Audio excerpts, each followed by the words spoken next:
Olá! Hoje vamos conversar no Vitalidade sobre a campanha Abril Verde, todos juntos pela saúde e segurança no trabalho. Nosso bate-papo é com a técnica em segurança do trabalho, arquiteta e urbanista e engenheira de segurança do trabalho, Daiane Cristina Silva. Ela possui mais de 15 anos de experiência na área, tendo atuado no ramo de telecomunicações, alimentício, indústria têxtil e também no ensino. Atualmente, Daiane é engenheira de segurança do trabalho aqui na Universidade Fevale. Daiane, então, seja muito bem-vinda aqui no nosso programa Vitalidade. Hoje, nosso papo virtual, né? Em função da pandemia. Você está na Fevale, então, com o uso da máscara, seguindo todos os protocolos de segurança. Isso mesmo, Tati. Boa tarde, Tati. Boa tarde a toda a equipe do Vitalidade.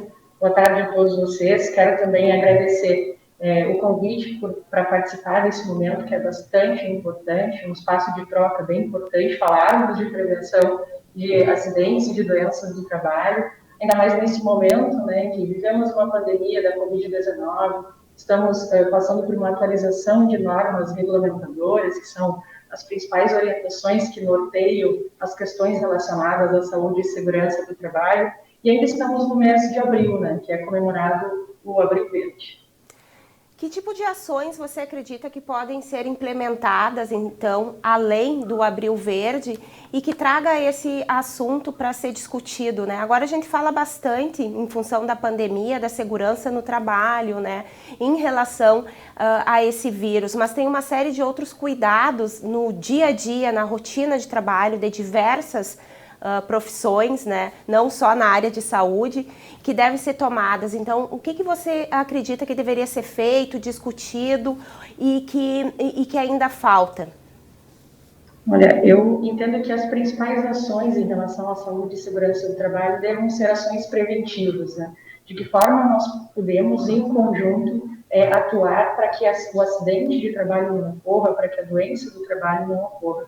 E esse mês de abril, que a gente comemora o Abril Verde, ele traz também essa pauta para um grande grupo, né? Empresas privadas, órgãos públicos, a população em geral, comenta bastante nesse período sobre a prevenção de acidentes e doenças, comemorando, então, no dia 28 de abril, o Dia Nacional em memória às vítimas de acidentes e doenças do trabalho. Então, é um mês bastante importante. Todos os meses são importantes para falarmos e atuarmos de forma preventiva, mas nesse mês, então, além do dia 28 de abril, tem o dia 7 de abril, que é o Dia Mundial da Saúde, e coladinho aqui com o mês de abril, a gente logo comemora o Dia do Trabalhador. Então, todas as ações que nós pudermos implantar em prol da saúde e segurança do trabalho são bem-vindas. Mas as ações que são mais amplas ou com a maior responsabilidade, maturidade das empresas, elas são melhores, porque elas atendem um grupo maior de pessoas.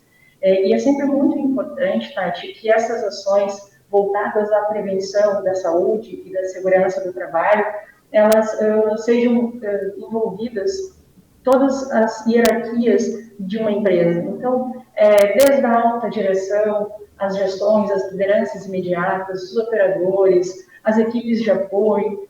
Se a empresa tiver um SESMIT, que é o Serviço Especializado de Segurança e Medicina do Trabalho, ou ainda uma CIPA, que é a Comissão Interna de Prevenção de Acidentes, todas essas pessoas precisam se mobilizar para trabalhar nessas ações de segurança do trabalho. Então, quando uma empresa possui um SESMIT, né, que é essa equipe de apoio técnico de saúde e segurança do trabalho, ou ainda tem uma CIPA ou um único técnico de segurança, essas equipes elas têm condições técnicas de apresentar algumas ferramentas para a empresa. E através dessas ferramentas, as empresas conseguem avaliar o seu nível de maturidade em relação à saúde e segurança. Né? Aplicar questionários junto aos trabalhadores, ouvir todas as áreas, entender onde estão as falhas, qual é a percepção de risco do trabalhador, o que o empregador entende como ser importante para a segurança do trabalho. Então, ouvindo todos, é possível ter um cenário mais real sobre as condições e as necessidades que aquela empresa tem para investir em ações de saúde e segurança do trabalho. Então, é importante que seja um trabalho coletivo, né, envolvendo todos da mesma organização. Esses dois grupos que você comentou, dentre eles, então, a Comissão Interna de Prevenção de Acidentes, não é obrigatório as empresas, tanto públicas quanto privadas, terem? Depende do sistema de regimento da empresa, se é CLT ou não, e vai depender também do número de funcionários que essa empresa tem, ainda da ocupação dessa empresa, nós chamamos de grau de risco. Então, tanto para o dimensionamento desse SESNIT, que é o Serviço Técnico de Saúde e Segurança do Trabalho, quanto para a CIPA, que é a Comissão Interna de Prevenção de Acidentes, existe um dimensionamento previsto em legislação, previsto nas normas regulamentadoras. É feito um enquadramento, então, de acordo com o tipo de atividade da empresa e de acordo com o número de funcionários que essa empresa tem. Mas mesmo não havendo a necessidade de enquadramento, de ter um SESNIT ou de ter uma CIPA, é muito importante que essas empresas tenham pelo menos uma assessoria externa, uma equipe técnica de saúde e segurança do trabalho, para que possa, além de cumprir as questões legais de documentos, também trazer essas oportunidades de desenvolver ações relacionadas à saúde e segurança do trabalho nas empresas. Daiane, quais são os tipos mais comuns de acidentes de trabalho que a gente encontra e em quais profissões? Olha, Tati, eu busquei algumas informações sobre os índices, os últimos que a gente tem disponíveis. Busquei junto do site Observatório de Saúde e Segurança do Trabalho. Peguei o último ano que nós temos o registro lá, que é 2018. E de acordo com o Observatório, no ano de 2018, nós tivemos 623.786 acidentes ou doenças do trabalho, ou seja, mais de 623 mil CATs, que é a comunicação de acidente de trabalho, registradas junto à Previdência Social. Isso no Brasil. E no Rio Grande do Sul, ocupamos um triste terceiro lugar nesse ranking, com 51.849 acidentes. Ainda no ano de 2018, nós tivemos 2.000 mortes, mais de 2.000 mortes, mais precisamente 2.022 mortes ocasionadas por acidente de trabalho. Então, é um número muito alto. Ainda o observatório traz algumas informações, como quais setores mais ocorreram acidentes de trabalho nesse período de 2018. E o setor que lidera esse ranking é o setor hospitalar, com 11% dos acidentes, seguido do setor de comércio varejista, supermercados e hipermercados, com 4% desse total de acidentes. Outra informação importante que traz ali no Observatório de Saúde e Segurança do Trabalho, que é acessível para todo mundo, o pessoal pode pesquisar lá, são informações de quais são as partes do corpo mais atingidas nessas questões relacionadas a acidentes de trabalho. E em 2018, 21% dos casos de acidentes foram corte, laceração, ferida, contusa, punctura. Então, os perfuro-cortantes lideraram aí com as lesões mais frequentes no ano de 2018, seguido de fratura, com 17%. Parte do corpo mais atingida, também é possível a gente fazer essa pesquisa, ficou com o dedo, com 110.095 casos. 23% dos acidentes foi acidente envolvendo dedo, seguido de pés, com 8% dos casos. E ainda a ocupação que mais se acidentou no ano de 2018, segundo o observatório, foram os técnicos de enfermagem e os alimentadores de linha de produção, ambos com 6% desse total de acidentes. Você falou bastante dos acidentes de trabalho, mas anteriormente também falou das doenças, né? Porque um local que não é considerável saudável para se trabalhar, ou que não tem os equipamentos necessários, a pessoa acaba também sofrendo de alguma doença que pode ser até crônica, nas mãos, nos braços, né, na coluna. Isso também gera muito afastamento do trabalho, Daiane, também é um prejuízo para a empresa. Não pensar, além, né, de não pensar na saúde do funcionário, também traz um prejuízo financeiro.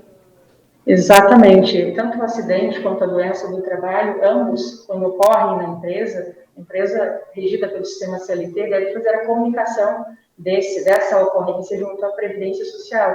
É tido como um acidente de trabalho, né? O acidente e a doença do trabalho.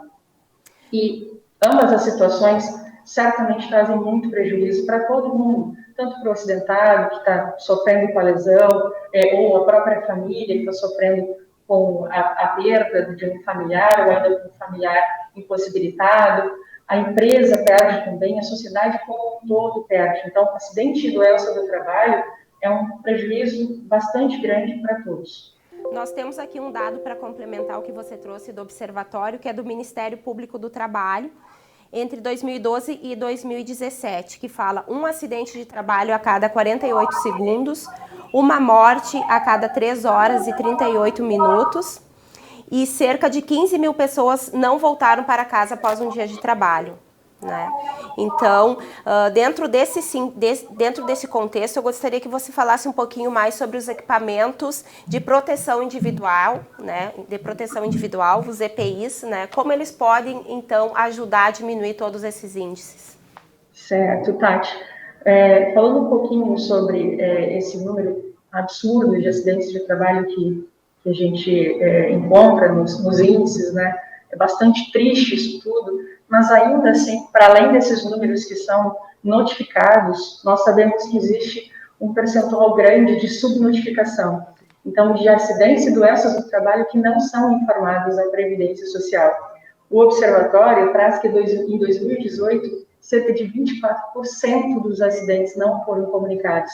Isso deu 154 mil acidentes não foram informados. Então, nós olhamos o número que aparece nos indicadores e nos assustamos. Esse número ainda pode ser maior. Empresas que não informam, seja por medo, por falta de conhecimento, por não entender que o acidente precisa ser comunicado e não aguardar 15 dias de afastamento para fazer a comunicação, seja, talvez, assim, por não interesse, mas não pode, né? Existe uma legislação, é preciso fazer essa comunicação e esses números precisam ser o mais real possível, né? Para que a gente possa ter medidas de enfrentamento desse indicador todo. Nesse ano, a CAMPAT, que é a Campanha Nacional de Prevenção de Acidentes do Trabalho, também traz um importante tema, sempre é bastante importante, mas nesse momento bem oportuno. O tema é Segurança e Saúde no Trabalho, um valor para o Brasil.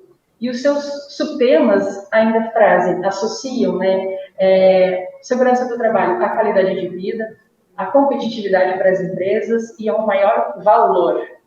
Então, eu entendo que quando nós vivermos a segurança do trabalho como um valor, esses indicadores tendem a diminuir. Comentou também sobre os EPIs, né, Tati? Algumas questões aparecem assim. EPI evita acidente? Particularmente, Tati, eu acho que não, entendo que não, mas muitas empresas ainda acabam achando que se faz segurança do trabalho entregando EPI, quando, na verdade, um equipamento de proteção individual, seja uma luva, um óculos, um capacete, uma botina, ele vai evitar um dano, mas ele não vai evitar um acidente de trabalho.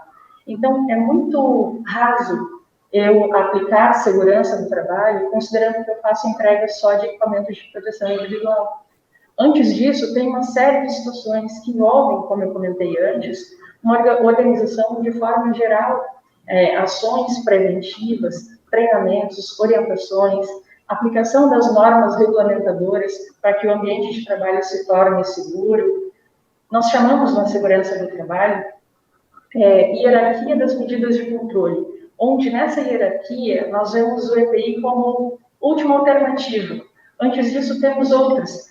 Devemos, né, tentar eliminar a condição de risco, reduzir a condição de risco, em não conseguindo aplicar medidas de engenharia para tentar melhorar aquela condição de risco, aplicar ainda medidas administrativas para aquela situação, e em última alternativa, quando eu não tenho, quando as outras todas foram impossibilitadas, aí eu forneço então equipamento de proteção individual. Mas o EPI ele acaba sendo um complemento lá no final para entregar para o trabalhador, e não como o principal meio de prevenção de acidentes e doenças do trabalho. Na tua opinião, quais são os principais avanços que já se teve relacionado, então, à segurança do trabalho e os desafios daqui para frente? Principalmente agora, né, que essa questão tá bem à tona, assim, mas, como eu falei antes, mais em relação ao Covid, né, a Covid. Olha, Tati, eu costumo ser mais afirmativa quando a gente fala de desafios. Eu acho que na sequência vai vir um avanço. Eles estão interligados. Eu vejo esse momento, como eu comecei a minha fala, que é um momento de alteração, atualização das normas regulamentadoras, uma delas bastante importante, que é a NR1, que traz o gerenciamento de riscos ocupacionais, que orienta que as empresas tenham um sistema de gestão de segurança do trabalho, um grande desafio, mas um momento bastante importante para o avanço, para que as empresas criem ou melhorem a sua cultura de segurança do trabalho. Acho que esse é um momento bem importante para isso, para investir em segurança do trabalho. Ainda ações como Abril Verde, a própria Campate, que eu comentei, ou outras campanhas que ocorrem, também elas nos desafiam a sair da rotina, mas a trabalhar prevenção de saúde e segurança do trabalho. Vejo como pontos positivos, né, como momentos de avanço. E ainda a pandemia, como tu comentou, a pandemia da Covid-19, que estamos vivendo há mais de um ano, é certamente um momento que tirou as empresas da zona de conforto, que tirou SESMIT, CIPAS, RHs e demais setores daquela caixinha ou daquele quadradinho. Foi um momento que nos estimulou, quase que nos obriga a trabalhar de forma mais coletiva, intersetorial. Precisamos, o mais breve possível, entender o que estava acontecendo, quais eram as medidas de prevenção, de que forma segura a gente poderia trabalhar. De um dia para o outro, nos vemos em casa, trabalhando em home office, muitas vezes com o filho, com o esposo, todo mundo na mesma casa, todo mundo com medo daquele cenário, né? Foi bastante desafiador. Até eu lembro que no ano passado, logo que a pandemia chegou, nós falávamos nas nossas rodas de conversa e treinamentos com as equipes, olha, nós temos hoje mais perguntas do que respostas, nós temos muitas dúvidas.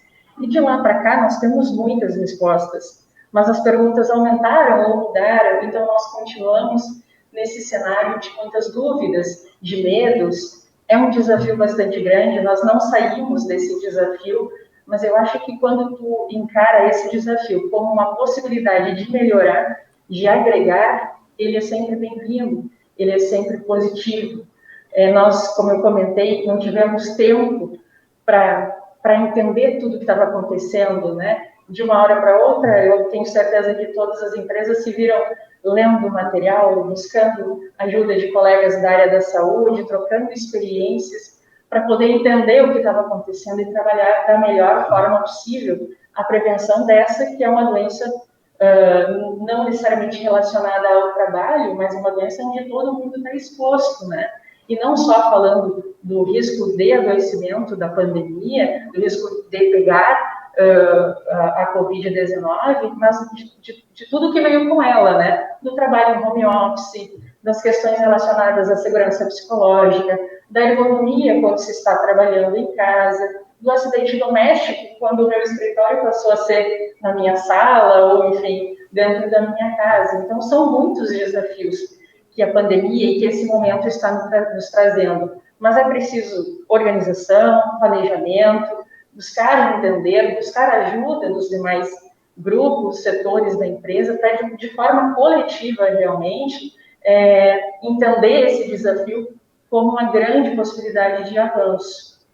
Sobre os EPIs que tu comentou, Tati, existem os EPIs, realmente, equipamentos de proteção individual, que são certificados, garantem a proteção, como os respiradores PFF2, N95, utilizados pelas equipes de linha de frente, né, de combate à pandemia. Existe a máscara de proteção respiratória, de TNT, que o pessoal da saúde também usa em algumas atividades. E existe também hoje, que não é um EPI, mas é uma importante proteção, a máscara em tecido, a máscara respiratória em tecido, que é orientada pelo Ministério da Saúde para que a população geral, aqueles que não têm exposição direta ao risco, possam fazer uso, que é a máscara que, por exemplo, eu estou utilizando. É muito importante que essa consciência de prevenção seja de todos, independente se é um profissional que atua no hospital, se atua numa unidade básica de saúde, se atua numa atividade que não envolve o risco direto da Covid, se está em casa, se está no supermercado, se está, enfim. Nós temos algumas regras, né, para se viver coletivamente nesse período, que é adotar o uso da máscara de proteção, manter o distanciamento, fazer a higiene constante das mãos. E a gente percebe que, às vezes, o pessoal acaba deixando um pouquinho de lado. Ah, mas eu estou na rua e agora estou caminhando na rua, eu vou tirar a máscara. Põe tua máscara, né? Pensando na tua segurança, pensando na segurança do outro, que também está na rua. Vamos, então, todos seguir essas orientações para que, quanto mais a gente consiga atuar de forma preventiva, mais cedo a gente saia desse problema, né, que se tornou essa pandemia da Covid-19. Você falou uma coisa que eu achei bem importante, que fala do excesso fala do trabalho, né? E a gente tá vendo assim na mídia, falando toda hora do excesso de trabalho, que as equipes estão sobrecarregadas, estão exaustas, né? Como esse excesso de trabalho, a sobrecarga, né, e a falta de um descanso pode ainda aumentar o número de acidentes de trabalho? E a gente, não só na área da saúde, né, mas diversas outras profissões estão trabalhando muito para suprir até o mercado, né?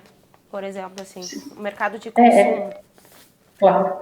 É bem importante quanto a essas questões de escala de trabalho, período de descanso, que os empregadores atentem essas questões que são legais, né? Existe uma carga horária limite, um tempo de intervalo entre um turno e outro, isso precisa ser seguido, precisa ser atendido, né?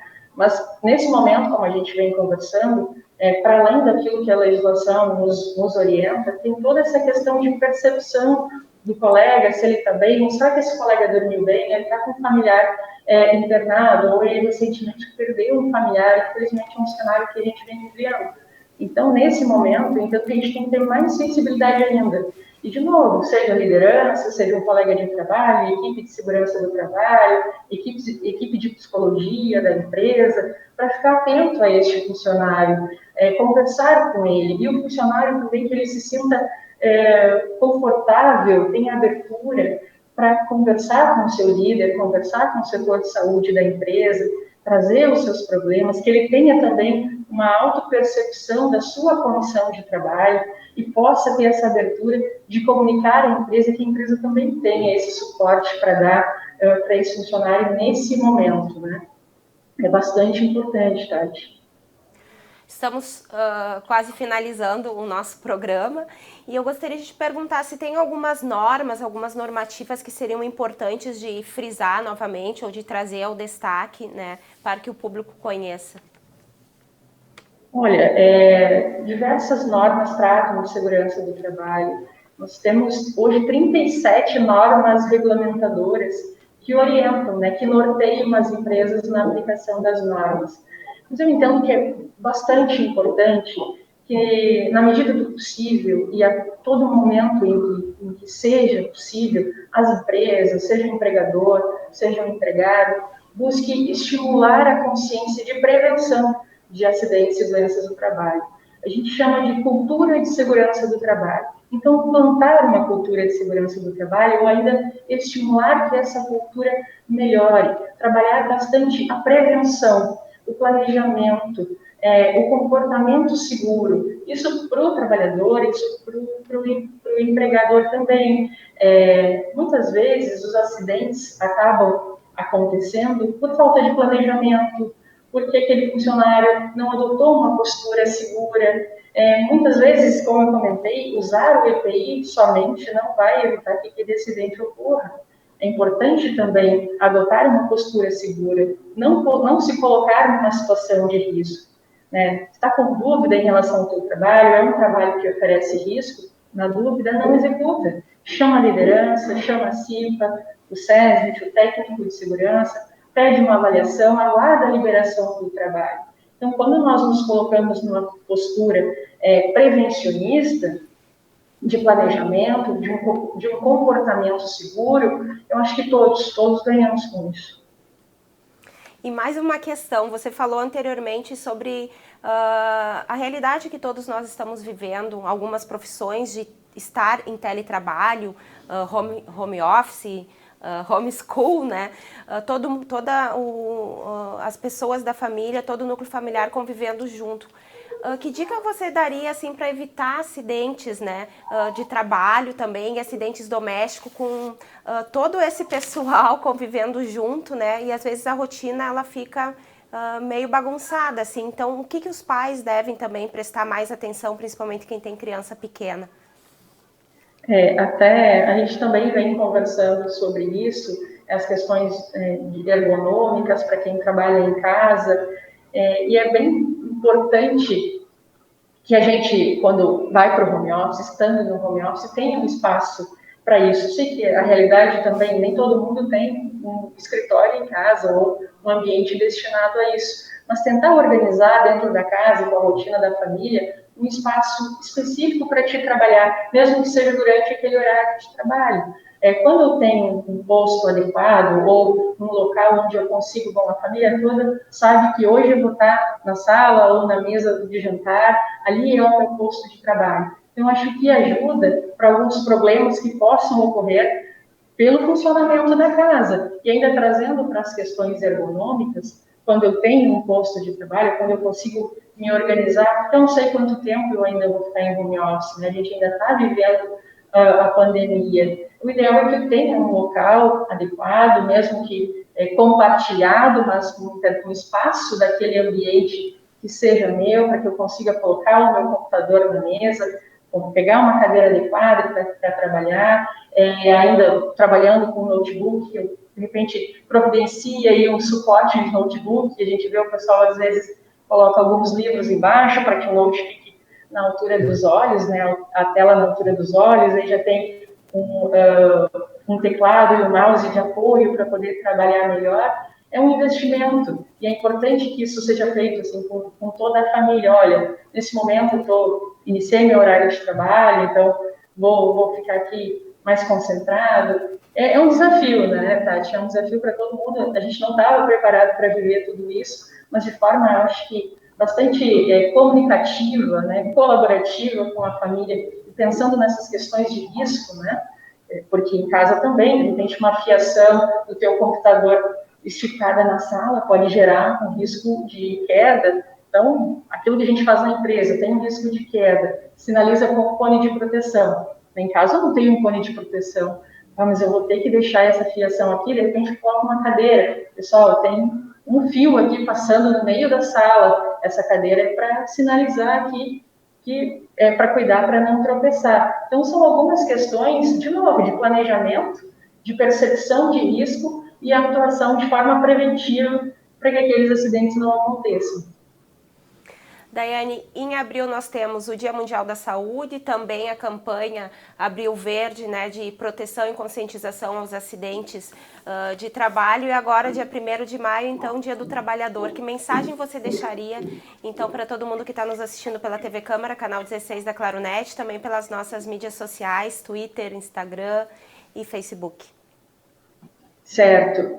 Sobre as campanhas e os programas que são desenvolvidos nesse período, o que eu posso dizer é participem, né? Independente do teu cargo dentro da empresa, se de empregador ou de empregado, são ações que abrangem todos, né? O benefício é coletivo, assim, quando a gente fala de prevenção de saúde e de segurança do trabalho. Sempre é importante, a gente sempre aprende alguma coisa, sempre há troca. Então, participem desses momentos, incentivem a CIPA, o SESMIT das suas empresas, e quando eles fazem esses eventos, vão lá, participa, aquela hora de palestra, com certeza tu vai ganhar conhecimento, vai poder trocar, e essa parte é bastante importante. Em relação ao Dia do Trabalhador, que está chegando, agora é dia 1º de maio, desejo principalmente muita saúde para todos os trabalhadores, desejo também muita sabedoria. Esse é um momento bastante difícil, né, para todo mundo, então que tenhamos sabedoria para passar isso, para viver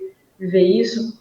Se algum trabalhador perder um familiar vítima de acidente de trabalho, ou ainda perder um familiar pela Covid-19, meus mais sinceros sentimentos, que em breve tudo fique melhor e um feliz e abençoado Dia do Trabalhador nessa próxima data.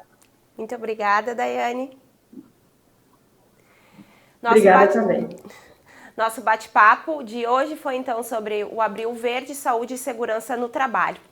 Participou do Vitalidade a técnica em segurança do trabalho, arquiteta e urbanista e engenheira de segurança do trabalho, Daiane Cristina Silva. O programa será reprisado aqui pela TV Câmara, canal 16 da Claronet. Essa e outras edições do Vitalidade estão disponíveis no nosso canal, youtube.com/TV Câmara NH. Nos acompanhem também no Instagram, no @CâmaraNH e no facebook.com/TV Câmara NH.